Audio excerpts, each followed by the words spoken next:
E aí, pessoal, vamos para mais uma resolução de questão aqui, dessa vez a questão 53 do Enem 2010.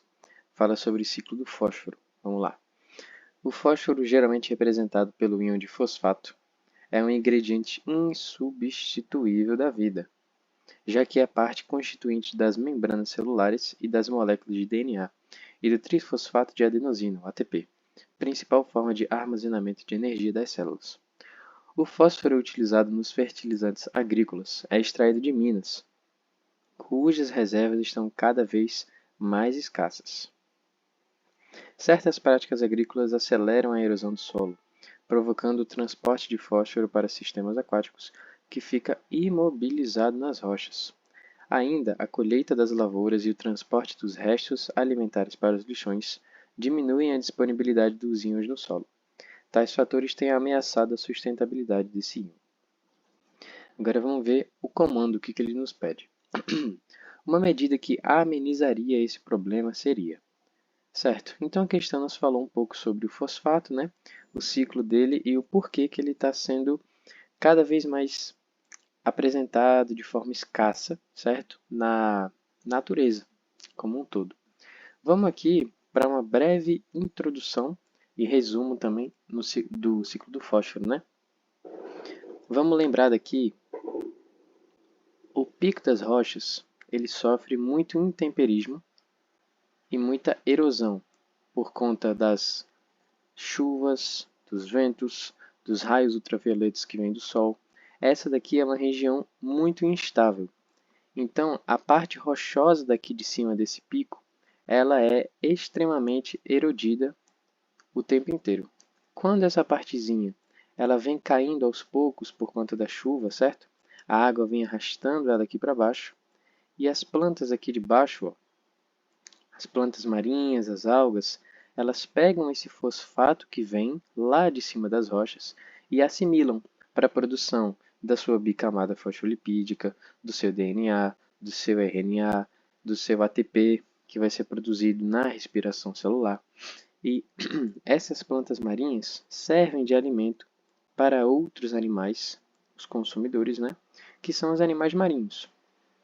Quando esses animais se alimentam das plantas, eles pegam esse fosfato e quando eles morrem, os decompositores aqui, né, desse rio, por exemplo, eles vão decompor toda essa matéria orgânica e liberar o fosfato no solo ou aqui, nesse exemplo, na água, né? Quando esse fosfato é liberado na água, ele pode ser sedimentado.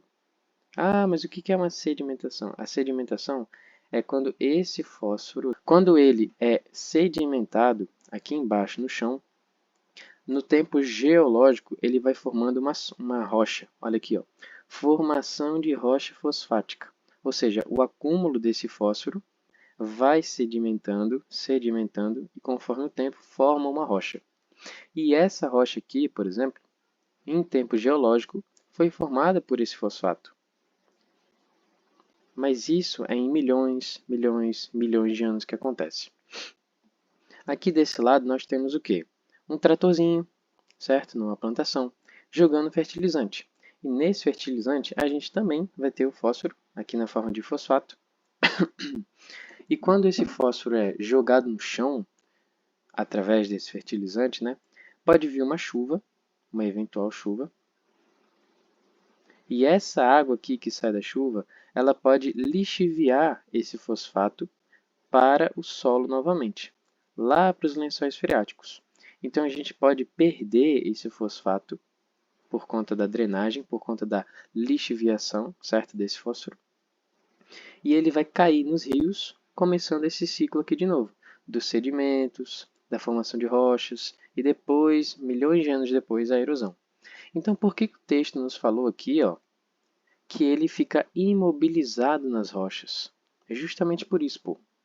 Porque quando você joga fertilizante no solo e vem uma chuva muito grande, esse fósforo que está aqui, ele pode ser lixiviado, vem para o chão, lá nos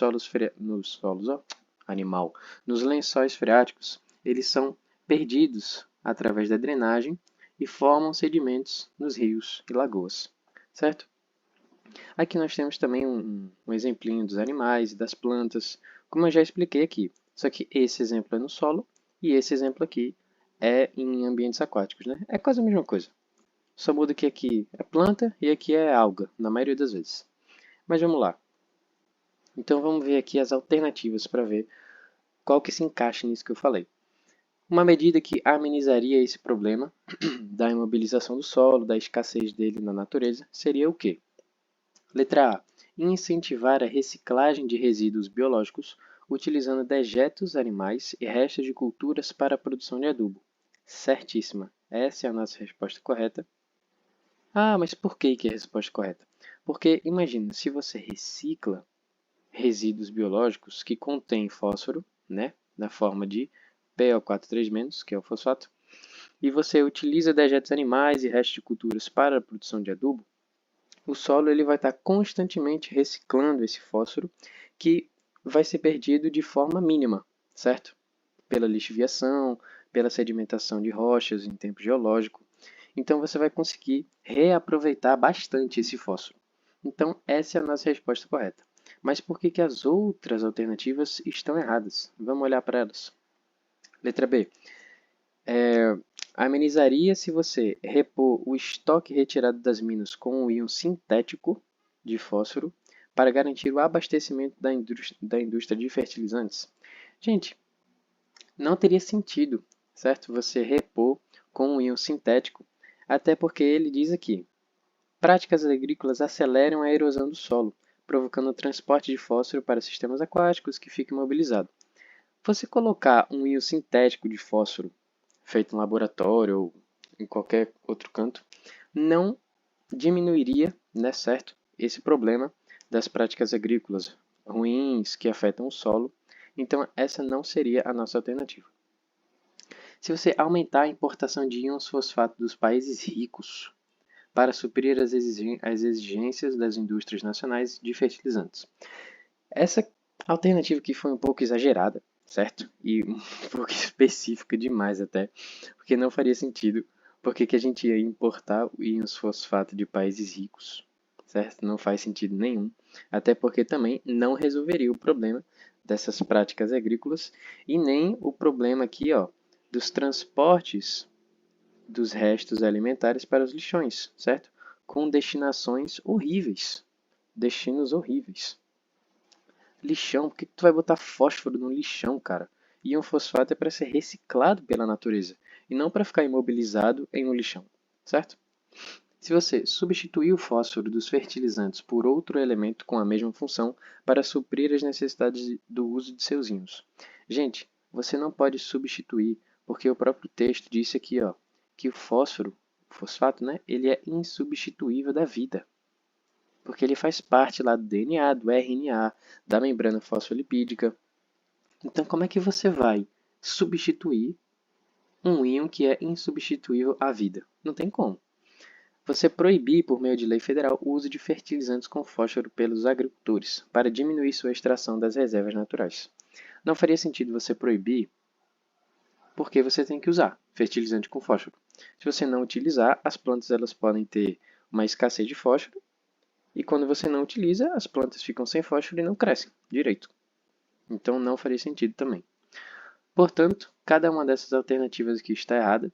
Você não vai repor com íon sintético, você não vai aumentar a importação de íons fosfato dos países ricos, você não pode substituir o fósforo de jeito nenhum, porque ele é insubstituível, e você não pode proibir, por meio de lei federal, o uso de fertilizantes com fósforo, porque as plantas precisam desses fertilizantes com o fósforo. Beleza? Não tem mais nada para falar. Ah, não, tem sim, pô. Animal. Parte mais importante é quase esquecendo. A gente tem dois tipos de ciclo. A gente tem o ciclo curto e a gente tem o ciclo longo. Ah, Henrique, me diz a diferença aí agora. Olha aqui, ó. O ciclo curto, ele envolve o quê? Vou escrever. Ele envolve a erosão de quem? Das rochas. Erosão de rochas e animais. No caso, vou apagar aqui, se escrever melhor. de rochas, animais e plantas. Para ficar mais completo aqui para vocês. Plantas. O ciclo longo ele vai envolver essas mesmas coisas, além da sedimentação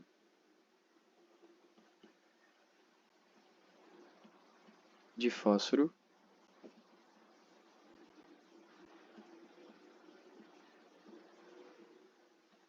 nos rios e outros corpos d'água.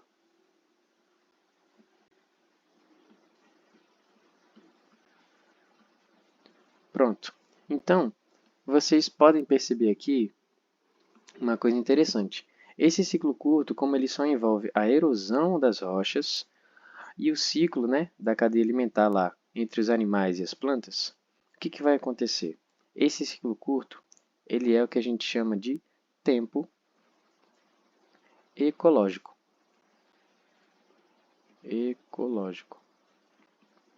Porque é um ciclo de tempo curto que envolve a vida de outros animais.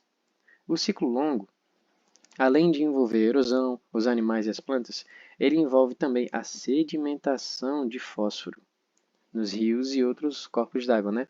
Para a formação de rochas. Então, se a formação de rochas é tão longa, assim como eu falei, em milhões de anos, não vai ser tempo ecológico da vida, vai ser tempo geológico, o tempo da Terra. Vou botar aqui, ó, milhões de anos. Milhões de anos. Pronto, pessoal. Então tá tudo aqui direitinho. Espero que vocês tenham gostado desse vídeo. Foi um vídeo bem informativo, respondendo aqui a questão 53 do Enem 2010. Então, dá like no vídeo aí, se inscreve no canal. Até uma próxima resolução. Conto com a ajuda de vocês.